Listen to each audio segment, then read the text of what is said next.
This is a production of PBS Charlotte.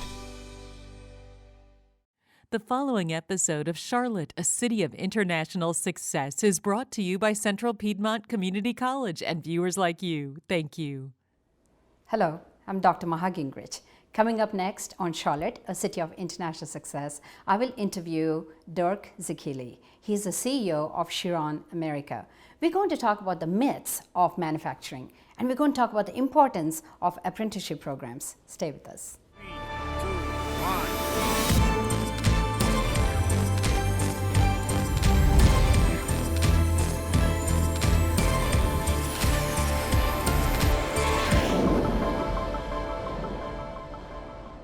Welcome to Charlotte, a City of International Success. I'm Dr. Maha Gingrich. Today our guest is Dirk Zicchili. Dirk is the CEO of Chiron America. Welcome to our show, Dirk. Thank you very much. And I know Dirk is a very common name. It seems like, at least in Charlotte area, for Germans. Is that right? Not so sure, actually, because every time I introduce myself, it goes more with like a Derek or an Eric. So there are not that many Dirks, I don't think, in Charlotte. But in Germany, certainly, it's a very common name. It's a very common name. Yeah. What part of Germany are you from? Southern Germany, so southern part of Germany, just south of Stuttgart, the southern tip of the Black Forest. So What is it beautiful called? area. It's Tuttlingen, the little town of Tuttlingen in Baden-Württemberg, where the Swabians come from, the very heavy accent, and known for the Spätzle, if that rings a bell.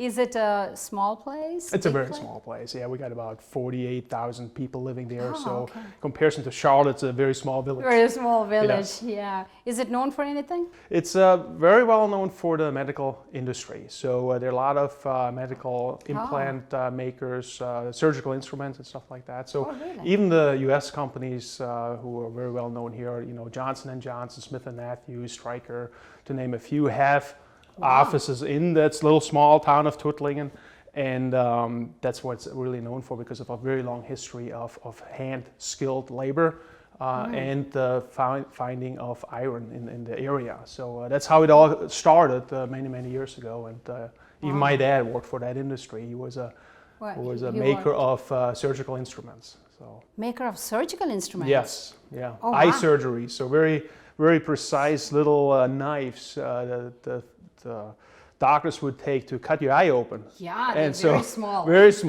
small and very precise. And Oh, wow. back then everything was handmade. So he was working 8 hours every day on the grinding machine and grinding those little knives. So Wow, he so, must yeah. be very stable with his hands. Very stable with his hands. Detail-oriented Yes. person, right? Yes, very patient guy. Not Very so much with me, but at work I think he was very patient. Wow, what about your mother? My mother was a bookkeeper or a controller at a car shop. So worked wow. for Opel, which is a daughter of General Motors in Germany. Oh, So, really? I know you were saying, we all as children learn something from parents. yes. So tell me a little bit about your mother. As a matter of fact, I think as a child you never want to admit that you learn anything from your parents because you know everything better. But in retrospect, I have to admit, I learned quite a bit. And my mom, as a bookkeeper, of course, her math was very stellar. As a matter of fact, people would go out for dinner, would always be amazed how fast she would add up how much the meal is going to be, or the bill at the grocery store. So she put a lot of pressure on me, and so certainly math was not. It wasn't my forte in the early beginnings. So it took Yeah. me quite some time to overcome that, and then become more confident about my own math ability of adding things up and doing that kind of stuff. So yeah, she was quite an influence as far as the importance of mathematics. Obviously you went to school there, right? That's right. And, yes, so I did did went you- to school. Yes. Did you have a vision or a wish to become something?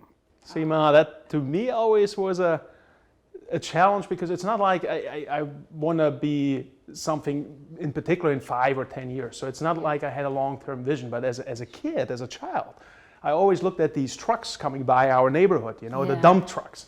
And I always thought that would be cool to be a truck driver. So it was my passion, as a teenager, early teenager, but my dad always was a little worried because even as I grew older, I was still pretty serious about truck driving. Truck driving. Yes, truck driving. So maybe makes you feel good. It's a huge truck and you have the control. I think it's the power, maybe. It's I the don't know what power, that yeah. is, but no, it always, I think the challenge to do something a little different than standard. So if you think about maneuvering your car through certain tight spots in a city, Yeah. is one thing, but now you come with a monster truck or with a truck and do the same thing, it's just more challenging. So that I kind of liked, and later actually during my military time, I became a truck driver for about good for 12 you. months. So Good for you. got Your my dream has dose, and come that was true. good. Yes, absolutely. That is wonderful. Yep. You know, so the reason is when you and I were talking before the show, you were really particular about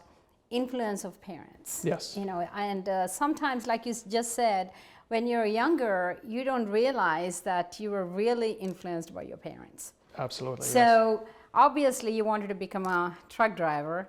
So what did your mom and dad say about that? Well, even before that, you know, schooling as a later teenager, 17, 18 years old, wasn't really my thing. So I had much better ideas in life what I should be doing, you know, going out and going party, doing stuff in the mountains, go skiing, go climbing, Better that kind of things. stuff. Schooling is not that important. So my dad, actually both, my parents were very influential at the time. They tried very hard during that difficult time. I think most of us might remember that as teenagers we weren't the easiest kids to get along with, but they were very dedicated. They were very focused on my education, and my dad in particular helped me then to make a decision what I want to be one day, or what additional education I should get after my schooling was finished. And that was then in an apprenticeship, a hands-on. He always said, you got to learn a skill trade, because once you have a skill trade and you have a basic a foundation in your educational program, the world is open. You can do whatever you want, but you got to start somewhere. So he was very influential at the time, get me back into school. I realized, you know what, it is important to stay in school. And went then actually to a technical college for 2 years. Before then I started the apprenticeship program with the company I still work for today, and that was back September 1st, 1986. So a few weeks nice. ago, it was 30 years with the company. Really, congratulations. Thank you. It was That's an incredible amazing. journey. That is Incredible journey, amazing. yes.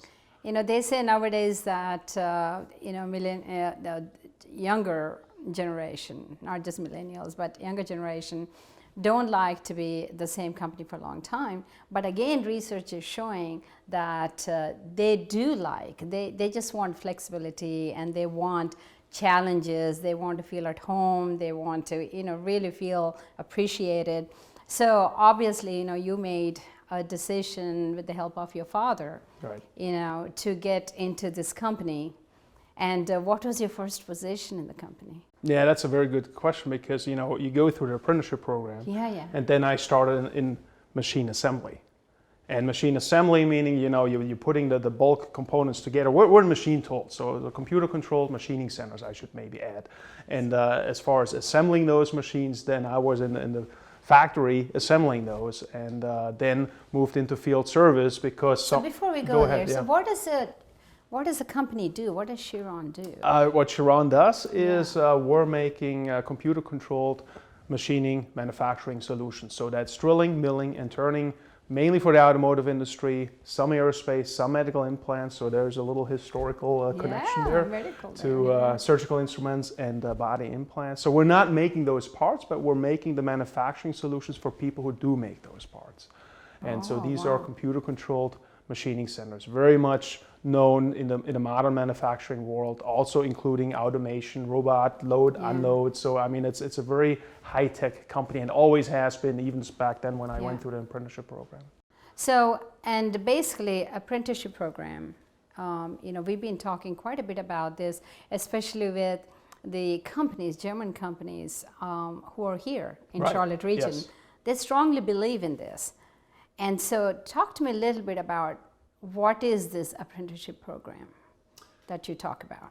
It is basically to build a foundation for your technical skills. When we talk about toolmaker, for example, the importance of what it really means chip removing from metal. So it's one thing to go on a machine tool today and just punch in a couple numbers and the machine will do that, Yeah. but not having the feel, not having the foundation, what it really means, metal removal, and understanding what kind of metal it is, what kind of feed rates I can use. To build that foundation, that is what we put young people today through the apprenticeship program, just like I did it 30 years ago, which builds you that foundation to really have a good understanding of the fundamental aspects of machining. What did you do after that? What I After did your apprenticeship after program, the apprenticeship You program, took a job with them?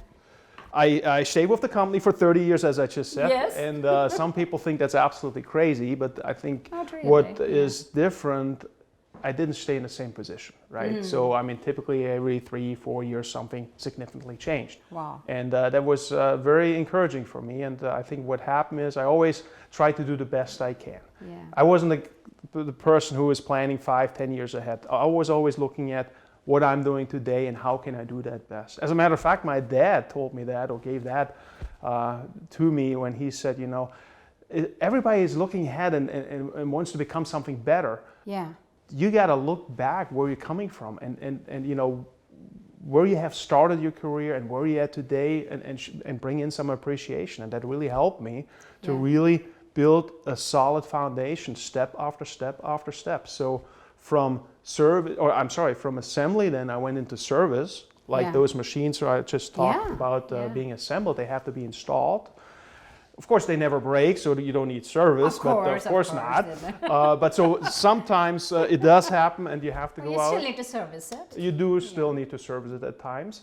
And that was really for me an incredible opportunity, because that's when I started traveling. Maybe not the world so much in the beginning, but certainly Germany, Central Europe. You know, the first time I had a company car, you know, back then it was really a cool thing. Oh, you know, it is a cool thing. You pull up in your neighborhood and you have a company car, you know. Yeah. So that was very nice. Or the first flight, for example, the first time I ever stopped or set my foot on an airplane was from Stuttgart, which is about a half hour from where I born and raised, to Hanover, which was 30-40 minute flight. But for me, that was cool. really something cool, you know, and tell people that, hey, I'm now a traveling service technician for this wonderful company of Chiron.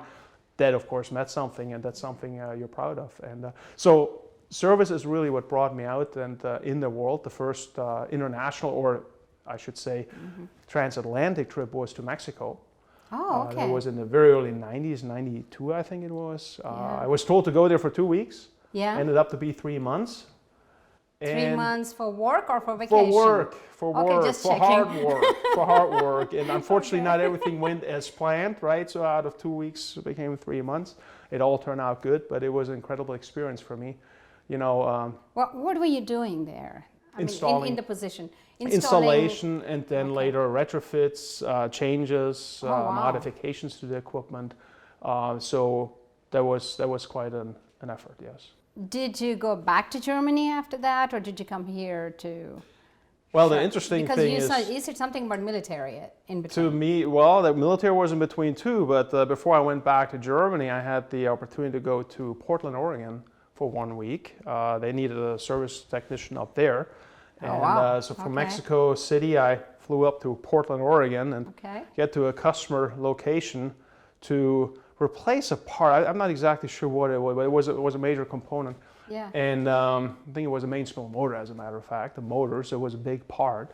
And find out that motor is broken, needs to be replaced. Yeah. And guess what? We don't have one. We don't have one in the United States. Back then, we didn't have a subsidiary like we have today. Chiron America was not existent, right? So the part had to come from Germany. And it took a week to get it. So I was on paid vacation. I hope my boss is not watching this. On paid vacation in Portland, Oregon, waiting for a spindle. But at the same time, you feel bad about that. You know, on one side, you're trying to enjoy it, especially, you know, having a experience in a foreign country, right? And Portland, Oregon, right at the beach. It was wonderful. Yeah. But thinking of getting a paycheck for sitting there waiting for a spare part come in from Germany, it just didn't. I think it's more than that too, right? Because when you see that the customer service waiting for parts, their production issue, obviously everything is at a standstill. Huge. And so you probably have learned a lot, because it opens your eyes to the entire system, where things work, where things don't work. Absolutely. And what that really means. You think a week for me or for the company of a service technician to be stuck somewhere is bad? That's in relation to Yeah. the customer who is depending on this machine to run 24/7. Exactly. Being down Yeah. for a week is really, That's it's a just not huge- acceptable. Nowadays, I mean, that's why we have this Yeah. wonderful facility here in Charlotte, North Carolina, and we're servicing North America. I mean, we got $16 million of spare parts inventory. I mean, Here any CEO would in the tell you US. that's crazy because we don't have that much turnaround, right? Or turnover, I should say. Yeah. Because we only sell spare parts on what breaks, and like I said earlier, not much breaks. Not much break, yeah. But you got to have those parts available for fast response. So when the machine does go down, back then You it took have- a week. Today it's the same day delivery. So what did you do after that? After that, I went back After to your Germany. vacation, unintended vacation. After that, I went back to Germany, got a haircut, and went to the military. Or maybe I went to the military first and then got a haircut. I don't remember that quite frankly. Probably got your haircut first before you were allowed Most to get likely, in. most likely. And went there for 12 months. So back in Germany, that was, you had to go either social services or military. So I choose military, Oh, okay. which is more comparing maybe to the National Guard. So it was during the Gulf War, Oh, during okay. Desert Storm. Yeah. And so the German army helped the US to move ammunition to the airports and to the train stations. That's how I got the use of my driver license for a truck driver. Oh, And, okay. Finally, your dream Finally, did come true. for maybe not the right reason, but the dream did come through. Yes. What did you learn in military? I always hear people talking about when you go into military. It's like an eye opener on the things that you haven't done. You know, the number one thing that really sticks with me is that the human brain is a wonderful thing because you only remember the good things. So Yes. if I think back on my military time, I can only think of the good things and how fun it actually was, and how hard at times and challenging maybe. But the days and weeks and sometimes even months maybe sit around waiting for time to pass was very boring, and so that wasn't really challenging. That wasn't really fun. But the brain, the way that works, it's kind of nice. You only remember the good things about it. And When kind did of you come to tune out the- U.S.? United States was 94. So 1994. 94 was actually Chiron America, the subsidiary. We used to import machines through General Importer. They were located first in Toronto, Canada, moved to Phoenix, Arizona. The owning company in Germany Yeah. went out of business, and at that point, our owners, Hoberg and Riesch out of Düsseldorf, Germany, who owns the entire Chiron Group, by the way, Yeah. decided to build their own subsidiary in the United States. And Yeah. back then, we had a CEO who was home-based. His home was in Charlotte, so he moved us to Charlotte. Oh, great. I Yeah. thank him every Yeah. time I see him for that. Not that it is really in the heart of our customers, if you like. I mean, a lot of business is coming to the south. We all know that. But what's really of great value is the quality of life and the weather, the climate, the friendliness of the people, and all that. So for us, it makes it easier to attract talent. So that's a very good. plus. Talking about that, when did you become the CEO? That was just 3-4 years ago now. 4 So that was years more ago. recently, yes. Yeah. And I know that you also have started this apprenticeship program with Central Piedmont Community College. Am I right? That is correct. Well, I wouldn't take credit for starting it. No. That was actually Bloom and Detweiler. Yeah. They started that, and we were just very lucky. About 4 years ago, got invited to this partnership program, which we're very happy for. And we have the first 2 graduates now as of August of this year. Yeah. One goes into CNC programming, and the other one is field service. So we're proud That's- of that. That really You know, works. a couple of things I want to talk about. Yes, One is, you grew with the company, absolutely. Yes. right? You had a very in-depth knowledge of the company all the way through, Yep. and especially service and all that. Now you're the CEO. Right.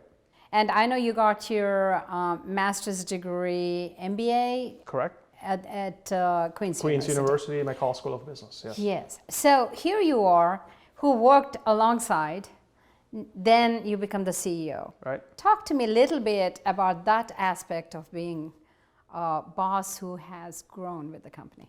A few things come to mind. One thing, the mass majority of my career moves because I was a good technician, because I assembled machines well, Right. I became a field service technician. Because Yeah. I was a decent service technician, Exactly. I became a coordinator, and I became a supervisor and became a manager of that department. Yeah. And in retrospect, I mean, it was a great opportunity for me, right? It was a very challenging opportunity because I wasn't really prepared for that. Just because you're a good technician, you're not a good people person, you're not a good leader necessarily. Ah, So that was a point. challenge for me. Now for the CEO position, I was COO, Chief Operating Officer, for okay. several years. With a very good CEO at the helm, and we were a very good partnership there. Yeah. And that allowed me to go then back to get my MBA, yeah. and that was really well prepared for the CEO position. So I think that is very important that we recognize also as leaders. To build leaders, it takes more than just recognizing somebody good technical, do a transition or a promotion and expect that individual to be a good leader, a good people person. That typically doesn't work. So it takes a little more practice, more education, and more. I love that. That Focus to is the so very detail. true. Because Yes, people very have much so. capacity, that doesn't mean that they are ready for it. Exactly. You know, yes. you have to train them, you have to see their experience. You also have education opportunities, higher education, where you're learning business strategies in the way you should learn business law. You know, whether it is a local company, whether it's an international company, I think they all have to go through that education process. Right. Then you can understand the business law, the do's and don'ts of the country, the culture of the country that you build by staying here, Right. by talking to people, which is Yes. extremely crucial, Right. and beyond the language, Right. Oh, much beyond. So, and also the other aspect that I want to talk to you about is the students and this field. Mm-hmm. Traditionally, when we talk about manufacturing engineering, mechanical engineering, now there is a new term, mechatronics. Right. You know, where it incorporates all these, Absolutely. right? Exactly. So still, for a lot of people, when you talk about manufacturing, they have that traditional thinking. Right. Yeah, I mean, that is something I really like to get out in the public. Not only the students, by the way, it's mainly also the parents. Because parents typically remember from maybe their own experience or their grandparents Good point, yes. that manufacturing is dirty, dark, dungy, oily, greasy. Yeah. I don't want my kid to get dirty at work and stuff like that. No, today it's what we call modern manufacturing. Modern manufacturing, you should come to our facility and see it, or to our customers' facilities. I mean, these are white floors, white machines, or at least light machines. Wow. And we have, it's very clean. Of course, hands-on work remains hands-on work, but now you work on very sophisticated, high-tech equipment. So we need electricians, we need mechanics, ideally electromechanics, like you were saying, because to understand the functionality of a product, of our product, you really got to have a feel for both, so electrical and mechanical, and that's hugely important. And we need to get that out of people's mind. Yeah. That I don't want to talk bad about other industries, but this is not the typical textile industry, woodworking industry that so many people might remember. This is now modern manufacturing for the car industry, for car manufacturers. We got a lot of growth here in the South. Medical, aerospace, consumer products like KitchenAid counter mixers, Husqvarna chainsaws, and stuff like that. That is made here in the United States. And to do that, the only way we can do that is have modernized equipment, have automation, have robots. You can say, some people would argue that robots are job killers, but in the very end, somebody got to build those, got to integrate those, got to make them work, got to maintain them, got to service them, and that's really what I'm very close to. Yes, I like to push that out to take the fear away from people. I don't want my kid to go in manufacturing. No, bring it on, because it's a great opportunity and it's a great foundation to build up. It took me 30 years to become a CEO, but I mean, there are other opportunities out there, and just because you start now as a mechanic or electromechanic, that doesn't mean you got to have to stay there for the rest of your life. Continued education, CPCC, that's what you guys are all about, right? Yeah. Continued education, and not sitting still. Push yourself out of that comfort zone and try something new. Try the best you can, and try to work your way through it.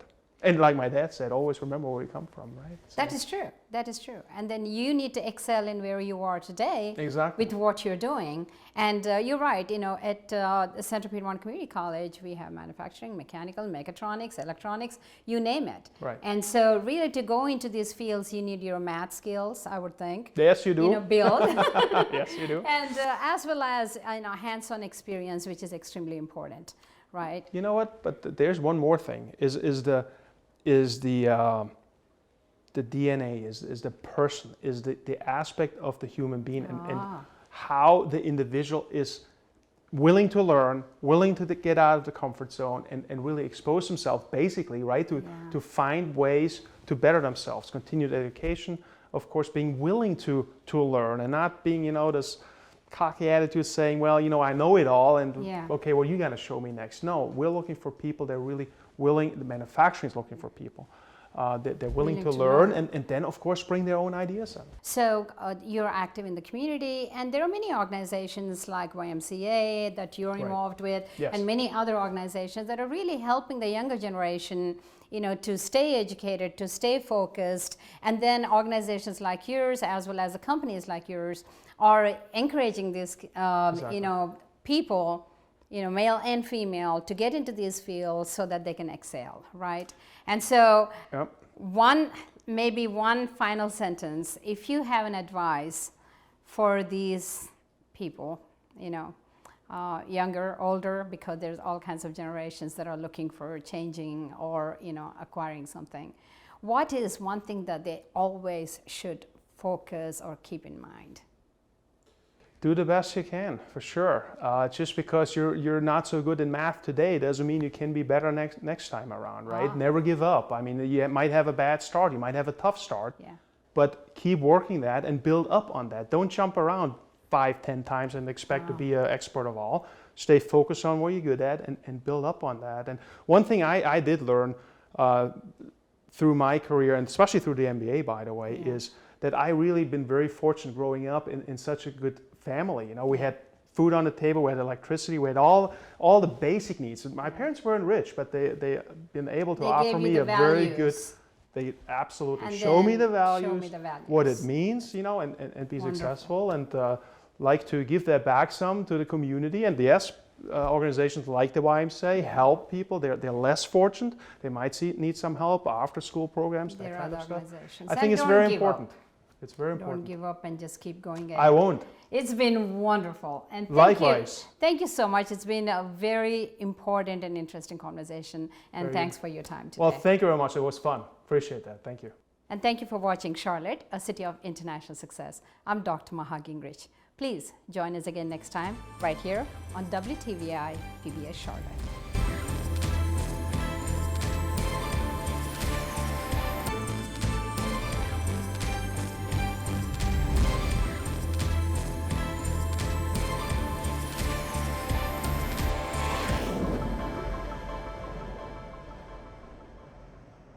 A production of PBS Charlotte.